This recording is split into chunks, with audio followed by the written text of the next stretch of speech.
Good morning. My name's Raychel Sullins. I'm with Maid Brigade and Maid Simple. I'm an Atlanta native, almost. Been here 18 years, and we are indeed working with AIS Media, and they're doing a terrific job for us. So now, what is your business? How do you serve the public?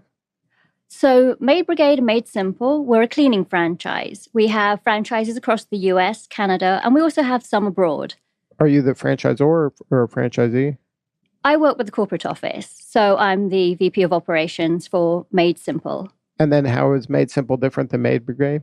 Maid Simple is the little sister. So Maid Brigade started over 30 years ago here in Atlanta, and we've been franchising since 1984. Maid Simple has been open since 2012. We were targeting a different type of franchisee with Maid Simple. We were trying to offer our opportunity to people that had a little less to invest, but still wanted the background and the support of a company like Maid Brigade that has the experience.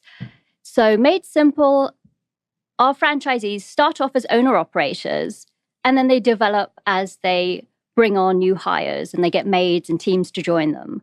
Whereas with Maid Brigade, the overhead's a lot higher. You have to have an office, a fleet of cars, uniforms. So Maid Simple is also different because of the target market. Think of Maid Brigade as the Rolls-Royce of cleaning services. When we're cleaning, we're there on our hands and knees using toothbrushes, extremely detailed work. With Maid Simple, we're servicing people that want cleaning off of their to-do list, but they're looking for maybe a little less detail. It's like tidying up. It's definitely still a very good cleaning, thank you very much. It's just the difference between buying a Rolls Royce and maybe a Lexus? A Lexus, yes. That would be a good comparison. Right. Now, but in your case, if your potential franchisee, are they looking for any type of franchise? Like, is the person that's going to pick the cleaning franchise, are they also looking at, oil change and pet sitting? Like, how do they make that buying decision? So there's definitely a funnel, and that's a question that we ask our franchisees when they decide to come to a discovery day, because by that point, they're qualified, they know they want to move forward with this business. And oftentimes, especially people that have left corporate America, they may not know what they want. Right. All they think about is, it's a blank slate, right? I want a business. Correct. So that makes it even more competitive. So that's why when we look at how we're going to attract people, we think, okay, for a franchise prospect that is interested in a cleaning franchise, what keywords and phrases are applicable to them? For somebody interested in a franchise business but isn't sure, what keywords are applicable to those? So they're on a different point on the customer journey. Correct. Right? Correct. So for those that aren't sure that they want a maid service business, for example, we're using phrases such as low overhead, high ROI, for example. But are you using the word franchise? And we'll incorporate the word franchise in there, but sometimes we don't, because not everybody knows what franchising is. When people think of franchises, oftentimes they only think about McDonald's. Right. And Subway. They don't realize that a lot of the businesses they use every day are franchises. Gosh, I'm going to say that most small businesses that are thriving are in fact franchises. It's extremely difficult to open your own small business today with no prior experience and actually survive. When you look at the closure rate of those that have attempted it, it's pretty sad. The ones that just do it on their own? The ones that try by themselves, because people don't realize the complexities of having your own business, much like people don't realize the complexities of SEO. Right. So the person is your target the person that's just that, let's call them the executive that's on the second act of their career, maybe they got downsized or they retired and now they want something to do. They still want to do something in business. Is that your typical franchisee? One of the beauties of our type of franchise is that we attract so many different people. Right. So it's not just that one. Correct. We have people that, yes, have received a golden parachute and decide, I want a business that has a lower overhead than, let's say, a food franchise. Food franchises, you're talking about $1 million plus. Right. So they want something with a lower overhead, but they still want a business like Maid Brigade that can allow them to have a sizable income. Now, in your business, does the person who owns the business have to do the work, or is it built in that other people are going to do the actual work of the business? It depends on which franchise they buy. With Maid Brigade, you're starting off as the owner and with teams. With Made Simple, you start off as an owner-operator. Uh-huh. So as we were talking about the diversity of those that we can attract, we have those that are ex-corporate, we have teachers, we have people that used to work in the medical industry. So it's this type of business. What's nice about it is that we train them. We train our franchisees and we support them throughout the life of the business. So whether or not you've had business experience doesn't really matter as much as your willingness to put your heart and soul into it. Right. And that goes for any business. Are you seeing parents and children? Not as often. We have seen in Maid Brigade, and it's been exciting because I will admit I've been with my company now 17 years.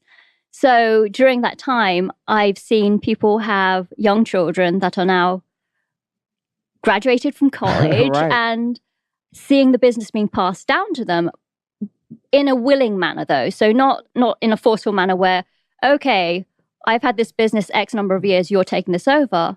In fact, none of the franchisees where it's passed from parent to child has ever done that. In fact, all of the franchisees have told their children explicitly, go to college, do what you want to do. And if you happen to be interested in the business, fine. If not, when I'm ready to retire, I'll sell.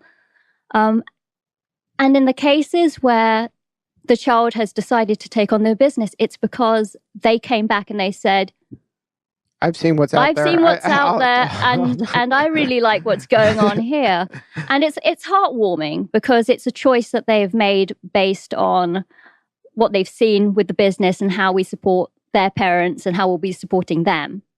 And so as part of, trying to attract this group of people, you must be constantly kind of tweaking the marketing because the customer, your customer, kind of changes over time. It seems like they evolve a little bit, and you have to constantly be identifying what's the best way to communicate to them. Gosh, it is challenging because, as I mentioned, we have both Maid Brigade and Made Simple. Right. So we have different price points. And those are different two really different audiences. Customers, right? Exactly. But at the same time, it also allows us to be able to flourish in markets where people are looking for Cadillacs or Lexus. That's right. And then not Cadillacs. I just downgraded whatever that first vehicle was earlier. It was Rolls Royce. It was a Rolls Royce. I forgot. I've got the British Flying Beauty. How could I?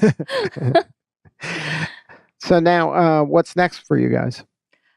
We want to continue to grow our franchise and help support our franchisees and keep on leveraging services like AIS. Thank you. So now you're out there looking for franchisees probably constantly, right? That's a full-time job? It is a full-time job, correct.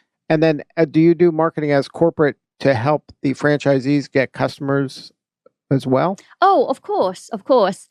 With our franchisees, they, as much as anyone else, need an internet presence. However, what is a little different in our market, and we're seeing it change in most communities, is that customers have become very community-oriented in that they want to buy local, shop local, eat local. So for this reason, one of the focuses we have with our franchisees is community networking. Mm-hmm. The internet, you have to be on there. You need a presence. Right. But the best customers we're seeing of late are referrals from going to community events, becoming involved in networking groups. Because people want to meet you and see you and then engage the service. And they really like to know, how have you given back to the community? So we strongly encourage all of our franchisees to become involved in charity work. Mm-hmm. Whether it's working with the Animal Humane Society or the American Heart Association, for example. But you just leave that to the franchisee's discretion, right? They pick the charity, the local charity that's important to them. We absolutely believe that they should choose a charity that they believe in because they will support it authentically. Right. However, we do provide support in terms of having a networking coach so that if they're going to an event, they're comfortable. They've got the marketing pieces they need. They've got an idea of what they'll say to people that come up to the table to speak with them. So we support them, but we allow them to choose the charities that they best want to support. And this networking coach, that's somebody in corporate that works with the franchisees individually? That's right. That's right. Every location has a slightly different need. Every location might even have a slightly different marketing slant that they need to use. So it's important for us to be sure to treat our franchisees as individuals and not just have one boilerplate response for everything in marketing or operations. And it's interesting that you separate networking from marketing. So there's help for local marketing, and there's also this boots on the ground networking. Right. So I look at it in terms of having community networking and then marketing, which is a broader term, meaning internet presence, national pieces that are created for them. That's more macro, and this is correct. More this micro. Is micro, right? And then so you're giving them the skills to go out into the community, because some people aren't comfortable in that, and you give them the skills to be more comfortable in that environment. You can't give people certain skills, so we have to vet them. When they come to Discovery Day, we're looking for a certain personality type. Okay, so that's part of your vetting, is you want that people person that wants to engage with the community. Exactly. And it doesn't mean that everybody has to be gregarious. It means that they need to, in their own way, be comfortable communicating with people directly, whether it's in a group setting or one-on-one going to a customer's home. For franchisees, yes, we're looking for those that are looking for a lifestyle change, because our business, it's wonderful because you can work Monday to Friday, 9 to 5, once you're established. Right. We're a business where you can get in for low overhead, especially if you're with Maid Simple, because you don't have to have an office, fleet of cars, uniforms, etc. So check out maidbrigade.com or maidsimple.com for either of those franchise opportunities, and we would love to speak to anyone interested. So the qualities you're looking for are what? You said people, at least some level of people person? So the franchisees that are most successful are definitely people-oriented, extremely hardworking, and able to follow systems. And that's really important. If you are not somebody that wants to leverage the support and the systems that have been built up for over 30 years, don't buy a franchise. If you're really going to just do it for a logo, you're not the right fit. You know, our franchisees do well because we have the experience and the background to help them do well.